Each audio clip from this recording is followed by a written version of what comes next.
शुरू होती है उन चार मित्रों से जो बहुत ही ज्यादा मूर्ख होते हैं। और दोस्तों, कहानी बहुत ही मजेदार हास्यप्रद होने वाली है, इसलिए कहानी को पूरा जरूर सुनिएगा। चलिए कहानी शुरू करते हैं। तो एक गांव में चार मित्र रहते थे और चारों के चारों नाकारा और अव्वल दर्जे के बेवकूफ थे। एक दिन चारों बैठे बैठे बातें कर रहे थे कि बातों ही बातों में उनमें शर्त लग गई कि उनमें सबसे ज्यादा बेवकूफ कौन है। आपस में वो ये तय नहीं कर पा रहे थे, तो उन्होंने सलाह मशवरा करके सोचा कि चलो गांव के बड़े बुजुर्गों के पास चलकर ही ये तय किया जाए और वही हमारा फैसला करेंगे कि हम में से सबसे ज्यादा मूर्ख कौन है। चारों चलकर पहुंच गए गांव वाले के बड़े बुजुर्गों के पास, जो चौपाल पर बैठे बैठे बातें कर रहे थे। उनसे जाकर उन्होंने कहा कि हम ये पूछना चाहते हैं कि हम चारों में से सबसे ज्यादा मूर्ख कौन है। अब जो गांव के बुजुर्ग थे उनमें से एक ने कहा कि हम ऐसे तो तुम्हें नहीं बता सकते कि ज्यादा मूर्ख कौन है। अगर तुम्हारे पास कोई बात हो, ऐसी कोई घटना हो, कोई किस्सा हो तो हमें बताओ, उससे हम यह तय कर पाएंगे कि अब चारों ने कि तुम में से सबसे ज्यादा मूर्ख कौन है। अब चारों ने अपना अपना किस्सा बताना शुरू कर दिया। सबसे पहला बोला कि मैं अपना किस्सा सुनाता हूँ। एक बार मेरी नई नई शादी हुई थी। उसके बाद मुझे ससुराल अपनी पत्नी को लेने जाना था। चूंकि मैं दूसरी बार ही जा रहा था, तो मेरी माँ ने मुझसे कहा कि बेटा, ससुराल में ज्यादा इधर उधर की बातें मत करना, थोड़ी हाँ में थोड़ी हो में जवाब देना और पत्नी को लेकर वापस आ जाना। तो मेरी माँ ने मुझसे कहा कि सिर्फ हाँ या ना, बस ये दो ही शब्द कहना। मैं ससुराल पहुंच गया। ससुर जी आंगन में ही बैठे थे कुर्सी पर। जाकर मैंने उन्हें प्रणाम किया। उन्होंने मेरे हाल चाल पूछे और कहा, आइए जमाई राजा, सब ठीक तो है ना। मैंने कहा ना। तो वो चौंक गए। पूछा क्यों, कोई परेशानी है? मैंने कह दिया हाँ। फिर उन्होंने कहा, बताइए क्या परेशानी है? मैंने कहा ना। फिर उन्होंने सोचा कि लगता है जमाई जी को रुपए पैसे की परेशानी है, शायद शर्म के मारे कह नहीं पा रहे हैं। तो उन्होंने खुद ही पूछ लिया, क्या तंगी है रुपए पैसे की? मैंने कहा हाँ। तो फिर उन्होंने कहा, ठीक है, अगर आपकी रुपए पैसे की तंगी है तो सुबह आपका इंतजाम भी कर दिया जाएगा। अब आप आराम कीजिए, खाना खाइए और सो जाइए। क्योंकि मुझे ससुराल पहुंचते पहुंचते रात हो गई थी। थोड़ी देर बाद मेरी सास खाना लेकर आई। जब वो खाना लेकर आई और मेरे सामने रखा तो मुझसे कहा, लीजिए खाना खा लीजिए। मैंने कह दिया ना। ससुर जी ने सास से कहा चुपके से एक तरफ ले जाके कि हो सकता है इनके रुपए पैसे की परेशानी हो तो खाना खाने का मन ना हो, एक बार और पूछ कर देख लो। मेरी सास ने कहा, खाना खा लीजिए, क्या आपका मन नहीं है? मैंने कहा ना। फिर वो मेरे सामने से थाली ले गई और कहने लगी कि जब आपका मन हो तब खा लीजिएगा। ऐसे करते करते रात हो गई और सोने का वक्त हो गया।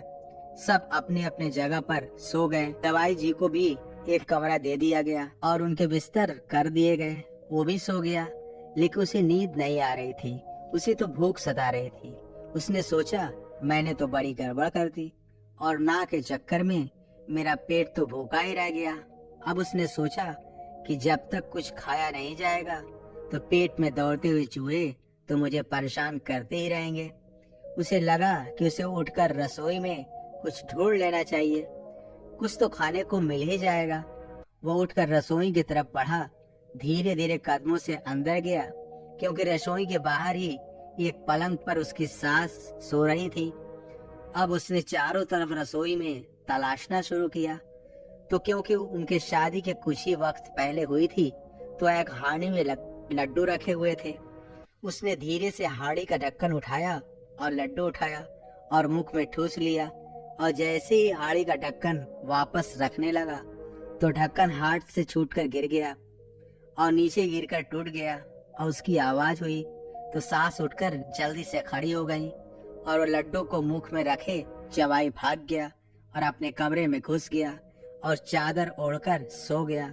सास को लगा पता नहीं क्या बात है, जो जवाई जी अचानक यूं ही भागकर कि जाओ जरा जवाई जी से पूछो कि क्या बात है, हो गई इतनी रात को वो ऐसे भाग क्यों रहे थे।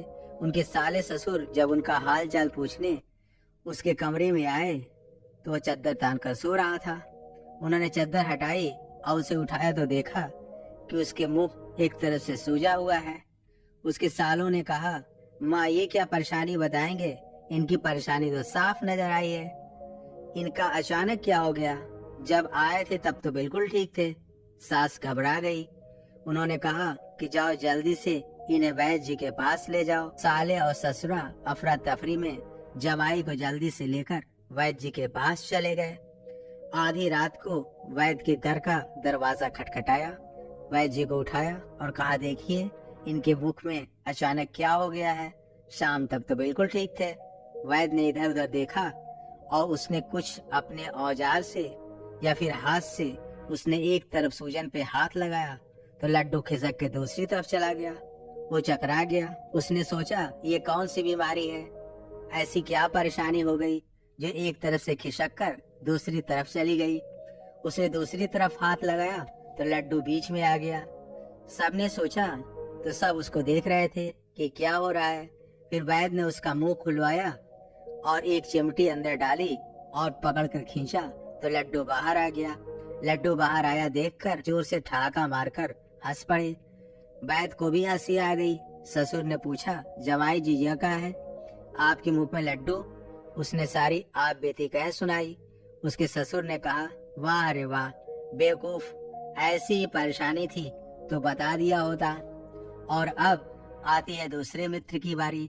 दूसरे मित्र की बारी आई तो उसने कहा, ये तो कुछ भी नहीं, मेरी बेवकूफी का किस्सा सुनो। एक बार मुझे भी अपनी पत्नी को लाने ससुराल जाना था तो मेरी माँ ने मुझसे कहा, बेटा ससुराल में अच्छे और नए कपड़े पहनकर जाना। मैं गांव के बाजार में जाकर नए कपड़े ले आया और उन्हें पहनकर कुछ सामान लेकर ससुराल के लिए रवाना हो गया। पहुँचते पहुँचते शाम हो गई। ससुराल का घर थोड़ा सा दूर था। मैंने सोचा कि वहाँ पहुँचते पहुँचते तो रात हो जाएगी, मेरे नए कपड़े किसको दिखेंगे। तो वहीं एक खेत में एक घर बना हुआ दिखाई दिया मुझे और पास में एक झोपड़ी थी। तो मैंने सोचा क्यों न इस झोपड़ी में ही अपने नए कपड़े को खोलकर बदल लूं और आज की रात यहीं बिता लूं। सुबह नए कपड़े पहनकर ससुराल के लिए रवाना हो जाऊंगा। मैंने वही झोपड़ी में अपने कपड़े टांग दिए और गमछा लपेट लिया। और फिर मुझे थोड़ी देर बाद भूख लगी तो मैंने देखा कि पास में ही खेत में एक घर बना हुआ है, क्यों न यहीं से 2 रोटी मांग कर खा लूं और रात गुजार लूं। मैं गमछे में ही वहाँ पहुँच गया। गांव में बिजली वगैरह कुछ भी नहीं थी और वो खेत में घर जो था वो खेत में बना हुआ था, इसलिए उस वक्त वहाँ पर बिजली थी ही नहीं। जैसे ही मैं घर के बाहर पहुंचा मैंने आवाज लगाई, लेकिन उस बेवकूफ को पता नहीं था कि वह घर उसे ससुराल वालों का ही है। कुछ वक्त पहले ही उन्होंने खेत में एक नया घर बनाया था। अब उसके ससुर और साले सब सो रहे थे और उसकी सास और उसकी पत्नी बैठे बैठे बातें कर रही थी। जैसे ही उसने आवाज लगाई तो उसकी सास ने कहा, बेटी लगता है कोई भूखा रोटी मांग रहा है, जा 2 रोटी और सब्जी उसे दे आ। बिजली नहीं आ रही है तो तू ये मोमबत्ती ले जा। और मेरी पत्नी मोमबत्ती लेकर बाहर आई। मोमबत्ती में मुझे उसका चेहरा तो दिखने लग गया, लेकिन मुझे वह ना देख पाई। जैसे मुझे उसकी शक्ल दिखाई दी मैं चौंक गया कि अरे ये तो मेरे ससुराल वालों का ही घर है। मैंने अपने कदम पीछे बढ़ाने शुरू कर दिए। पीछे देखा तो गाय भैंसों की गोबर की ढेरी लगी हुई थी। मैं पीछे चलता चलता उस ढेरी में जा गिरा। मेरी पत्नी चिल्लाकर अंदर भाग गई और उसने अपने सारे घर वालों को जगा दिया। सारे घर वाले भागकर बाहर आए, मुझे उठाया, नहलाया धुलाया, साफ किया और पूछा, जमाई जी आप यहाँ कैसे। और इस हालत में मैंने अपने सारी आग बीती उन्हें बताई तो मेरे ससुर और सालों ने कहा, वाह रे बेवकूफ, रात में आओ या दिन में आओ, हमें कपड़ों से क्या लेना देना, हमें तो बस आपसे मतलब है। ऐसी बेवकूफी भरी हरकतें आइंदा मत करना। इस तरह दूसरे मित्र का किस्सा भी खत्म हुआ। अब बारी आई तीसरे मित्र की। उसने कहा चलिए अब मेरा किस्सा शुरू करते हैं। मेरा किस्सा भी अपने ससुराल से ही जुड़ा हुआ है। एक बार मुझे खबर हुई कि मेरी सास की तबीयत खराब है, तो मैं अपनी पत्नी को अपने घर पर ही छोड़कर, क्योंकि हम घर में सिर्फ 2 ही आदमी थे, इसलिए मैंने उसे घर संभालने के लिए छोड़ दिया और मैंने कहा कि तुम्हारी माँ का हालचाल पूछ कर आता हूँ। मैं अपने ससुराल पहुँच गया। सास के हालचाल पूछे। घर में सास के अलावा और कोई नहीं था। 2 साले और ससुर जी खेतों में काम करने गए थे। सास ने मुझे दिन में खाना खिला दिया और खाना खिलाकर थोड़ी देर हमसे बातें कर ली। अब सास को खेत पे खाना देने जाना था, तो मैंने भलाई लेते हुए कहा, माताजी आप यही आराम कीजिए, आपकी तबीयत भी ठीक नहीं है, लाइए खाना मैं ही दे देता हूँ। मुझे बता दीजिए कि कौन सा खेत है। सास ने फला फला खेत का पता मुझे बता दिया। मैं खाने की पोटली लेकर रवाना हो गया। चलते चलते मैं गांव के चौराहे पर पहुंचा। वहां मैंने एक अजीब चीज देखी। वहां चौराहे पर एक काठ लगा हुआ था। मैंने कभी काठ नहीं देखा था, तो मैंने वहां से लोगों से पूछा, भाई ये क्या है? तो उन लोगों ने मुझे बताया कि यहाँ के राजा को अगर कोई कर या लगान समय पर नहीं देता है तो उस आदमी को इस काठ में बंद कर देता है।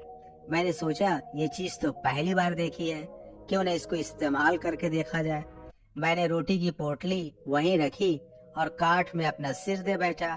वहां पर एक पत्थर था जिसे मैंने ठोक दिया तो वो थोड़ा सा और सख्त हो गया। इतनी ही देर में कुत्ता आया और कुत्ते ने मेरी रोटी की पोटली उठाई। मैंने वो पत्थर और कुत्ते को भगाने के लिए दे मारा, लेकिन वो कुत्ता तो रोटी लेकर भाग गया और मेरा पत्थर भी गया। अब मैं उस काठ में हिल भी नहीं सकता था। उधर जब ससुर और साले के पास वक्त पर खाना नहीं पहुंचा तो इंतजार करते करते शाम हो गई। वह दोनों गुस्से से आग बबूला होते तिलमिलाते घर चले आए और अपनी अपनी पत्नियों पर बरस पड़े। सास चौकन्नी हो गई। ऐसा क्या हुआ? दिन में तो जवाई जी आए थे और मैंने खाना उनके हाथ आपके लिए खेत पर भिजवाया था, क्या वे पहुँचे नहीं? ससुर ने कहा, जवाई जी खाना लेकर, लेकिन वहाँ तो कोई नहीं पहुँचा। अगर वो वहाँ नहीं पहुँचे तो यहाँ भी नहीं है, तो गए कहाँ? लड़ाई वगैरह सब भूलकर साले और ससुर सब जमाई को ढूंढने में लग गए। चलते चलते गांव में जो भी मिलता उनसे पूछते जाते। एक आदमी मिला जिसने बताया कि आपका जमाई तो गांव के चौराहे पर काठ में अटका पड़ा है। अब जो उसका ससुर था वो गांव का हुक्मदार था। उसने कहा कि काठ में? लेकिन मेरे जवाई ने ऐसा क्या गुनाह कर दिया कि राजा उन्हें काठ में दे दिया? चलो राजा के पास ही चलते हैं। और वे उसके साले पहुंच गए राजा के पास और राजा से कहा, महाराज मेरे जमाई से ऐसी क्या गलती हो गई, क्या गुनाह हो गया जो आपने उसे काठ में दे दिया? राजा भी इस बात से अनजान था। उसने कहा, मैंने तो आज किसी भी व्यक्ति को काठ में देने या दिलवाने का हुक्म नहीं दिया। उसने अपने सिपाहियों से पूछा। सिपाहियों ने कहा, नहीं महाराज, आज तो किसी को भी काठ में नहीं डाला गया है। राजा, उसके सिपाही, ससुर और साले सब मिलकर वहाँ चौराहे पर पहुँचे और काठ में जवाई को देखकर उसी से पूछा कि तुम्हें काठ में किसने डाला? तो उसने जो दिन भर उसके साथ आग बीती हुई थी सारी बता दी। सब के सब हंस पड़े और उसके साले और ससुर उस पे बरस पड़े। वाह रे बेवकूफ, ऐसी बेवकूफी भरी बात भी नहीं करनी थी कि खुद के खुद ही काठ में गिर गए। उसको वहां से निकाला और घर ले गए। ये तीसरे मित्र का किस्सा भी समाप्त हुआ। अब बारी आती है उस चौथे मित्र की। उसने कहा, मेरा किस्सा सुनो। मेरा किस्सा भी मेरे ससुराल से जुड़ा हुआ है। एक बार मेरे ससुराल में मेरे साले की शादी थी। हम घर में बस मेरी पत्नी और बच्चे थे। मेरी पत्नी बच्चों को लेकर कुछ दिन पहले ही अपने मायके चली गई और मैं खेती बाड़ी का काम संभालने के लिए घर पर ही रह गया। जब शादी का ऐन वक्त आ गया तो एक दिन पहले मैंने भी वहाँ जाने का सोचा। मैं आनन फानन में कपड़े डालकर ससुराल पहुँच गया। शादी दूसरे दिन थी। पहले दिन गाना बजाना हो रहा था और घर आती जमाई ले रहे थे। मैंने भी खाना खाया, थोड़ी आओ भगत करवाई और उसके बाद सोने की तैयारी होने लगी। लेकिन जैसे ही मैं सोने लगा मुझे याद आया कि मैं तम्बाकू तो अपने घर ही भूल आया हूँ। मैं ठहरा तम्बाकू का आदी। मुझे तम्बाकू की बड़ी लत थी। अब क्या करूं? बिना तम्बाकू खाए तो मुझे नींद नहीं आती। अब मैं वहाँ पूछूं भी तो किससे? शादी का घर, इतने सारे लोग और ऐसा माहौल कि मेरे ससुराल में कोई भी तम्बाकू नहीं पीता। मैं शर्म के मारे उनसे पूछ भी न सका। फिर मैं अपनी पत्नी के पास गया। वे दोनों हाथों और दोनों पैरों में मेहंदी लगाकर बैठी थी। मैंने उसे एक तरफ ले जाकर अपनी बात बताई। उसने कहा, तम्बाकू तो है, लेकिन अभी शादी के घर की वजह से तम्बाकू को भैंसों के बाड़े में रख दिया गया है। आप वहां जाकर ले आइए। मैं गाय भैंसों के बाड़े पहुंच गया। उधर बिजली भी नहीं आ रही थी। मैंने जैसे तैसे टटोलना चाहा, लेकिन मुझे कहीं भी तम्बाकू नजर नहीं आई। मैं हैरानी के पास आया और उसे बताया कि मुझे तो कहीं नहीं तम्बाकू नजर आई। तुम ही चलो और मुझे दिखाओ। उसने कहा, मैं कैसे चलूं? आप देख रहे हैं मेरे दोनों हाथ और दोनों पैर, दोनों में मेहंदी लगी है। मैं चल भी नहीं सकती। मैंने उससे कहा कि मैं तुम्हें अपने कंधों पर उठा लूंगा, तुम बस मुझे उंगली से इशारा कर देना, मैं ले आऊंगा। उसने कहा, ठीक है। मैंने उसे अपने कंधे पे बिठाया और गाय भैंसों के बाड़े की तरफ बढ़ने लगा। जब गाय वहां पर, बिजली तो नहीं आ रही थी। जब मेरी पत्नी मेरे कंधे पर बैठी थी तो दूर के अंधेरे में हमारी कुछ ऐसी परछाई बनी कि गाय और भैंसें सब हमें देखकर डर के मारे इधर उधर भागने लगी। सब अपने खूंटों से अपनी सांगली तुड़ा तुड़ा कर भाग गई। और जब वो भाग रही थी तो आगे शादी का खाना बन रहा था। वे सारे घर वाले भागकर और बाड़े में देखने आ गए कि आखिर ऐसा क्या हो गया, जो सारी की सारी गाय और भैंसे अपने खूंटों से तुड़ा तुड़ा कर भाग गई। जब ये लोग आए और सब कुछ इतनी जल्दी में हुआ कि मुझे संभलने का मौका ही नहीं मिला। मेरे सालों और ससुर ने ऐसे देखा तो उन्होंने मुझसे पूछा, जमाई जी ये क्या हो रहा है? आप बिटिया को अपने कंधों पर बिठाए उठाए क्यों हैं? मैं अपनी सारी बात उन्हें बता दी तो उन्होंने कहा, हे भगवान, ऐसी बेवकूफी भरी हरकत करने से पहले हम ही से कह दिया होता तो हम ही आपको तम्बाकू ला के दे देते। मेरा किस्सा भी कुछ यूं ही समाप्त हो गया। अब बताइए, हम चारों में से कौन सबसे ज्यादा मूर्ख है? तो वहाँ के जो बुजुर्ग थे उसने कहा कि देखो भाइयों, मूर्ख तो तुम चारों ही हो, लेकिन जो बात तुम पूछ रहे हो कि सबसे ज्यादा मूर्ख कौन है, तो जो तुम काठ में अपने आप गिर पड़े तो तुम ही सबसे ज्यादा मूर्ख लगे। ना तो तुम्हें कोई लालच था, ना ही कोई कुछ काम था, और तुम बिना मतलबी काठ में जा फंसे। इसलिए सबसे ज्यादा मूर्ख तो तुम ही हो। दोस्तों, ये तो बुजुर्गों की राय थी। आपकी राय में इन चारों मूर्ख दोस्तों में सबसे ज्यादा मूर्ख दोस्त कौन है?